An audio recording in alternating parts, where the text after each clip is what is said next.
도대체 왜 매년 새해 목표를 달성하지 못하는 걸까요? 오늘 영상만 끝까지 보시면 새해 목표를 달성할 수 있을 겁니다. 안녕하십니까? 성공 페이스메이커 비트키입니다. 여러분, 올해 목표 다 달성하셨나요? 쉽지 않죠? 매년 새해 목표를 만드는데 참 달성하기가 어렵습니다. 우리는 매년 새해 목표를 만들고 다짐을 하죠. 근데 매번 실패합니다. 만약에 달성을 잘 하시는 분이라면 아마 이 영상을 클릭하지 않으셨을 겁니다. 우리는 도대체 왜 매년 새해 목표를 달성하지 못하는 걸까요? 그 이유는 명확합니다. 목표 설정을 잘못했기 때문입니다. 시작을 잘못한 거죠. 목표 설정을 제대로 하지 못했기 때문에 매번 실패를 하는 겁니다. 결국 핵심은 올바르게 목표 설정을 하는 것입니다. 오늘 영상 끝까지 보시면 최소 90%는 목표 달성을 하실 수 있을 거라고 자신 있게 말씀드릴 수 있고요. 오늘 꼭 끝까지 보셔야 됩니다. 아셨죠? 바로 가겠습니다. 첫 번째, 카테고리별로 목표를 설정해라입니다. 내가 한 해 동안 달성하고 싶은 목표를 카테고리별로 구분을 짓는 겁니다. 예를 들면 인간관계, 돈, 사랑, 가족, 여행, 자기계발 이런 게 이제 카테고리겠죠. 우리는 이 카테고리별로 목표를 설정을 해야 합니다. 이렇게 카테고리별로 목표 설정을 하고 달성하는 과정을 겪게 되면 우리는 한 곳에 치우치지 않고 밸런스 있는 성장을 할 수가 있는 것입니다. 두 번째, 목표를 수치화하라입니다. 여행 많이 다니기, 독서량 늘리기 이런 목표들은 목표를 달성했는지의 여부가 명확하지가 않습니다. 몇 회가 여행을 많이 다닌 걸까요? 10회? 20회? 어떤 분은 1년에 4회만 가는 것도 여행을 많이 갔다고 생각할 수 있습니다. 그렇기 때문에 이런 식으로 목표를 설정해야 됩니다. 1년에 여행 4회 가기, 5kg 다이어트 하기, 책 24권 읽기, 1000만 원 모으기 이런 식으로 목표를 수치화하는 것이 매우 중요합니다. 어떤가요? 목표가 매우 명확하지 않나요? 이렇게 수치화를 하면 나의 달성 정도를 확인할 수 있고 세부적인 목표 계획이 가능해집니다. 아니 이 정도까지는 뻔한 얘기 아니야? 라고 생각하셨죠? 이제부터 진짜니까 끝까지 봐주세요. 세 번째, 4분기로 목표를 세분화하라 입니다. 새해 목표 달성을 실패하는 가장 결정적인 이유는 뭔지 아십니까? 1년이 너무 길어요. 이 1년이 너무 깁니다. 저처럼 작심삼일의 성향을 가지고 있는 사람은 1년을 버틸 수 있는 지구력이 없습니다.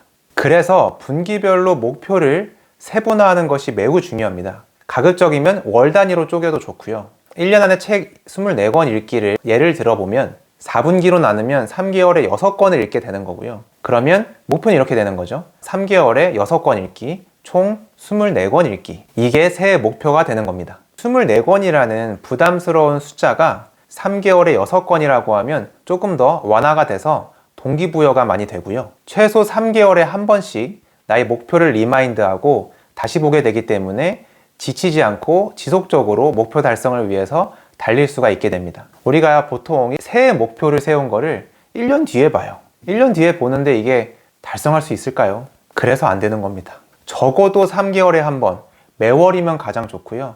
지속적으로 목표를 리마인드 할 수 있는 단계별로 목표를 세분화하는 것이 가장 중요합니다. 네 번째, 목표 달성 시에 보상안을 마련하라입니다. 이 부분이 하이라이트입니다. 다들 목표 설정만 하고 끝내시죠? 그렇죠?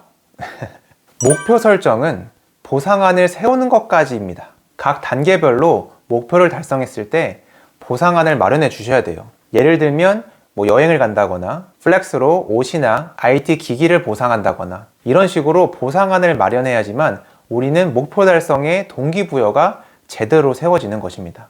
목표만 설정한다고 하면은 우리 자신을 푸시하는 것밖에 안 돼요. 너는 성공해야 돼. 너는 열심히 살아야 돼. 너는 성장해야 돼. 그렇게 계속 우리 자신을 절벽으로 미는 거예요. 근데 어떠한 보상도 없어요. 이거는 자신에게 너무 가혹한 겁니다. 우리 사회생활 할 때도 보세요. 아무리 일이 힘들고 야근이 많고 직장 상사 막 이상해서 진짜 때려쳐야 돼, 그만둬야 돼 하는데 월급 들어온 거 보고 그래, 열심히 살자. 그래, 긍정적인 부분도 있어. 열심히 살자. 이렇게 바뀌지 않으신가요? 우리는 보상을 받았을 때 굉장한 동기부여를 받게 됩니다. 기본적으로 그렇게 설계가 돼 있어요. 정리하면 보상안을 마련하는 것이 목표 설정의 마지막 단계입니다. 그래서 본인이 경제적 수준에서 가능한 선에서 본인에게 보상을 해주세요.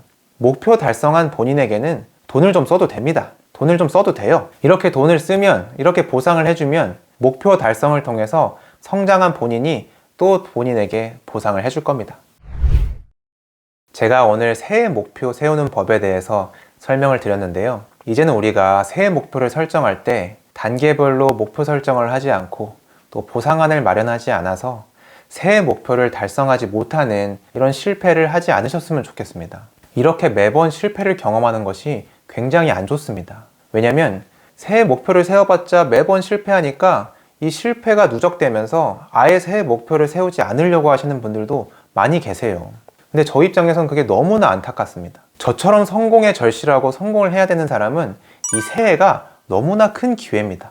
새해 분위기 보시면 이렇게 목표를 세우자, 새해 목표를 세운다, 새해 다짐을 한다, 이런 분위기와 환경이 형성이 되는 너무 좋은 시기입니다. 나 자신에게도 명분이 되고 스스로 다시 목표를 세우고 달릴 수 있는 너무나 좋은 분위기가 형성이 되는 것이 새해입니다. 우리는 이런 새해라는 기회를 활용해서 성장을 해야죠. 그래서 오늘 이 영상을 준비했습니다. 이제는 새해 목표를 올바르게 세우고 보상안도 마련해서 본인이 매년 새해 목표를 달성하는 것이 누적이 되면서 매년 본인 스스로 성장하는 시스템을 만드시길 바랍니다. 네, 2022년이 다가오고 있습니다. 새해를 시작하면 목표를 세워야지 라고 하면 늦습니다. 지금부터 새해 목표를 좀 구체적으로 제가 말씀드린 방식을 활용해서 새해 목표를 세워주시고요.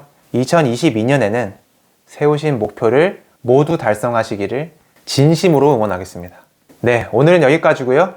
지금까지 성공 페이스메이커 비트킴이었습니다. 감사합니다.